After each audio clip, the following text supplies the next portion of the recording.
Era uma noite chuvosa e eu voltava para casa após meu turno noturno na lanchonete onde trabalho. Embora o turno tivesse sido tranquilo, eu me sentia estranhamente cheia de energia, mesmo sabendo que precisaria de uma melatonina para dormir ao chegar em casa.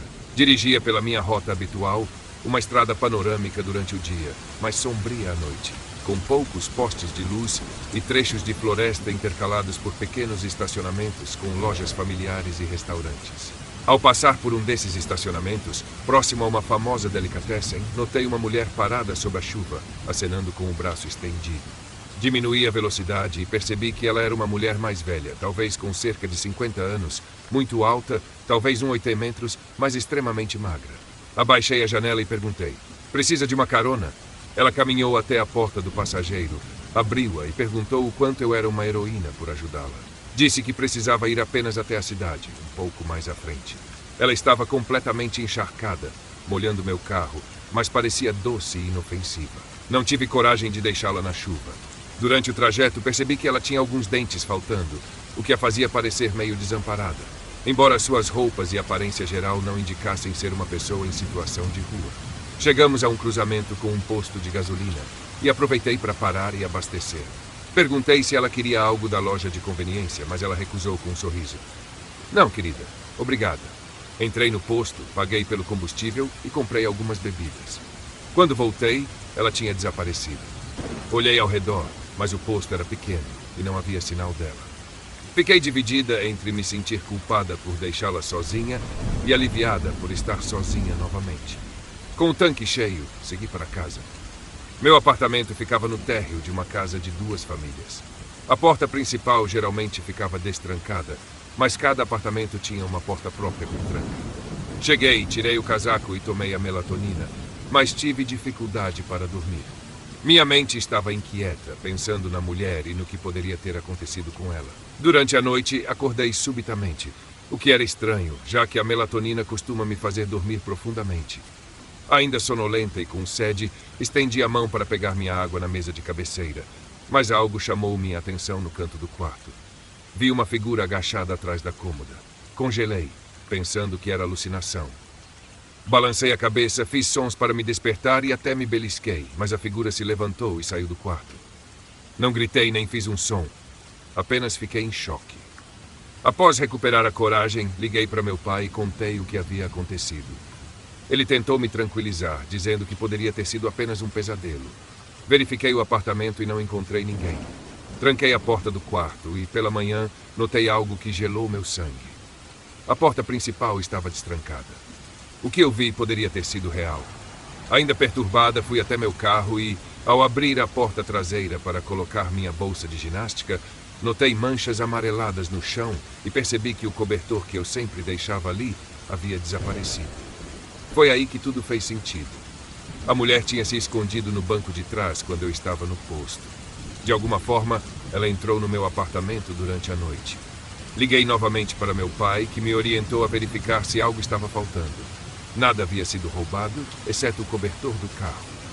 Mesmo assim, me senti invadida, vulnerável e completamente desconfortável em continuar vivendo ali. Não fui à academia naquele dia e passei as horas seguintes trancada em casa. Decidi que não poderia ficar naquele lugar. Antes do fim do mês, mudei-me para um novo endereço, ainda tentando esquecer o pesadelo real que vivi naquela noite chuvosa. Era uma noite fria de outono há alguns meses. Meu amigo Michael me convenceu a ir a uma festa em uma casa que ele conhecia, embora eu não fosse nem mesmo convidado. Ele conseguiu puxar algumas cordas e me arranjou entrada. Ao chegarmos, Michael sugeriu que eu deixasse meu telefone no carro para evitar que ele fosse perdido ou roubado. Relutante, concordei, achando que ele estava apenas sendo cauteloso. A festa estava a todo vapor, com pessoas bebendo, fumando e até se envolvendo em atividades questionáveis. Algumas horas depois, percebi que tinha bebido muito. Minha visão estava turva e meu corpo pesado. Decidi que era hora de ir embora, mas quando procurei Michael, ele havia desaparecido. Sem meu telefone para ligar para ele ou para qualquer outra pessoa, percebi que minha única opção era caminhar até minha casa. Enquanto tropeçava pelas ruas, o frio da noite começou a me atingir. Minha mente oscilava entre arrependimento e preocupação. Por que eu deixei meu telefone no carro? Por que Michael me deixou sozinho?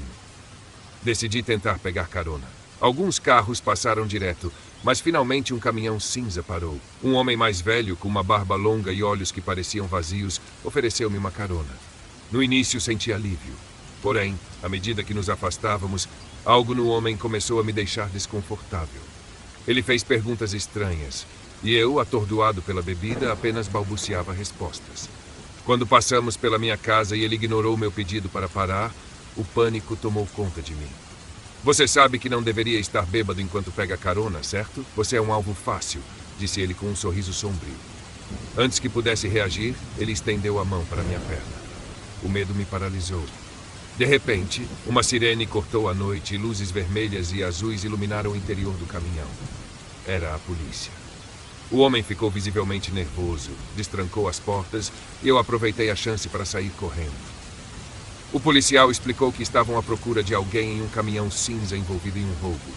Nada de ilegal aconteceu diretamente comigo naquele momento, mas a sensação de perigo era real. Eles me levaram para casa em segurança, e naquela noite prometi a mim mesmo que nunca mais me colocaria em uma situação tão vulnerável. Às vezes a sorte está ao nosso lado, mas nem sempre. Eu ainda estava na faculdade quando isso aconteceu. Era uma época de festas e aventuras. E naquela noite específica, minhas amigas Diana e Kayla me convenceram a ir a uma festa de fraternidade em uma cidadezinha no interior de Nova York. Apesar da ressaca do dia anterior, aceitei. Afinal, recusar uma festa parecia fora de questão naquela época. Morávamos em uma casa fora do campus, dividida entre 4 amigas, sem nenhuma ligação com irmandades ou equipes. Apenas um lar compartilhado. A festa era organizada pela Kappa Sigma e ficava a cerca de 20 minutos de distância. Nós nos reunimos para o tradicional pré-jogo em casa, e quando nos sentimos suficientemente animadas, ou talvez fora de controle, chamamos um Uber e seguimos para lá. A noite começou como qualquer outra. Música alta, jogos de beer pong e risadas. Mas minha memória da festa é um quebra-cabeça de flashes.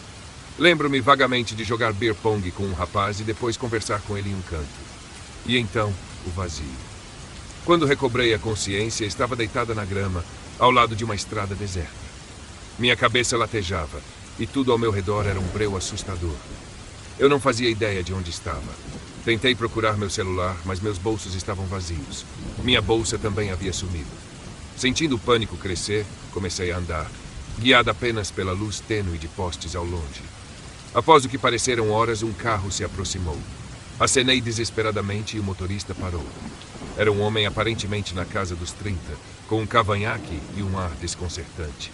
Ele perguntou o que havia acontecido e, apesar do medo, entrei no carro. Dei meu endereço, esperando que ele me levasse direto para casa, mas logo percebi que algo estava errado. Ele falava com uma voz assustadoramente suave, quase um sussurro, e começou a fazer perguntas cada vez mais desconfortáveis. A certa altura, colocou a mão no meu joelho e perguntou, com um sorriso perturbador, de que cor era minha roupa íntima. Meu coração disparou. Senti o perigo iminente e, reunindo toda a coragem que tinha, implorei para que ele me deixasse em paz. Foi quando ele estacionou o carro na beira da estrada, inclinando-se em minha direção. Antes que ele pudesse fazer qualquer coisa, abri a porta e corri para a escuridão da floresta. Meu coração parecia que ia explodir enquanto me escondia entre as árvores. Ele gritava, tentando me localizar, mas eu permaneci imóvel, segurando o fôlego. Depois do que pareceu uma eternidade, ouvi a porta do carro bater e o som do motor se afastando. Mesmo assim, esperei um pouco mais antes de voltar para a estrada. Desta vez, esperei até ter certeza de que o próximo carro seria seguro. Quando finalmente outro veículo apareceu, um homem mais velho me ofereceu carona. Tremendo, sentei no banco de trás, explicando apenas o necessário. Ele me deixou em casa por volta das 4 horas da manhã. Diana e Kayla estavam acordadas, preocupadas e prestes a chamar a polícia. Elas tinham encontrado minha bolsa e meu telefone na festa, mas ninguém sabia como eu havia saído de lá ou com quem. Até hoje, os detalhes daquela noite são um mistério. Mas uma coisa é certa, nunca mais quero passar por algo assim. Após essa experiência aterrorizante, reduzi drasticamente minha relação com bebidas e festas. A sensação de vulnerabilidade e o medo que vivi me ensinaram lições que espero nunca mais esquecer. Saindo da Floresta Negra, eu estava pegando carona da Alemanha para Paris. Ele foi um francês típico, sujo, com barba por fazer, pequeno e maltrapilho. Concordou em me dar uma carona no carro velho dele. Eu precisava buscar minhas pinturas de uma exposição em Paris. Era outubro, eu tinha 29 anos e ele parecia ter a mesma idade. Ele falava um inglês quebrado e eu não sabia nada de francês. O dia estava ensolarado e ameno, perfeito para viajar. Por volta das 16h30, o encontrei em um posto de gasolina. Entramos na estrada principal e a conversa fiada se resumia a de onde eu vinha. Foi então que ele estendeu a mão sobre meu colo, abriu o porta-luvas e puxou um monte de passaportes. 4 rostos femininos me encararam. Ele começou a contar. A primeira namorada morreu em um acidente de moto, a segunda em um acidente de carro, a terceira de um tumor cerebral e a quarta caiu de um cavalo. Sou um homem muito azarado, ele disse. Um desconforto começou a crescer dentro de mim. Depois ele anunciou que pegaria um atalho. Pensei que passaríamos por vilas pitorescas, mas ele virou em uma estrada de terra deserta. Logo estávamos cercados por uma floresta densa. A luz desaparecia e a tensão no carro aumentava. Ele gritou, "Eu não quero falar inglês nunca mais." Ficamos em silêncio. Era um silêncio tão pesado que parecia ter vida própria. Minhas mãos, agora suadas, estavam prontas para abrir a porta a qualquer momento. A estrada ficou mais escura. O motorista murmurava algo incompreensível, perdido em pensamentos. Eu podia sentir meu instinto de sobrevivência se ativando, como se meu corpo já soubesse que algo estava errado. Então, o carro começou a desacelerar. Meu coração disparou. Era como se o tempo estivesse congelado enquanto eu avaliava se precisava lutar, correr ou simplesmente aceitar o destino. Mas algo mudou. O carro voltou a acelerar e, após um tempo que pareceu uma eternidade, emergimos da floresta. O pôr do sol tingia o céu de vermelho e laranja, como se a natureza quisesse me lembrar de que eu ainda estava vivo. Ele perguntou se eu queria jantar e passar a noite na casa dele. Recusei educadamente. Ao descer do carro, vi-o desaparecer na estrada, levando consigo passaportes, segredos e talvez mais vidas. Eu não fui à polícia. Não falava francês e convenci a mim mesmo de que minha imaginação tinha exagerado. 20 anos depois, enquanto ensinava inglês em um café na Alemanha, compartilhei essa história com um aluno.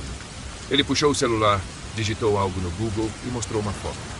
Era Patrice Allegra, um serial killer que na década de 1990 deixava corpos de mulheres em estradas da França. Eu sobrevivi àquela viagem, mas até hoje me pergunto, e se eu tivesse falado? E se eu tivesse ajudado a detê-lo? As almas das garotas que ele matou ainda parecem me acompanhar, como se estivessem desesperadas para escapar da floresta.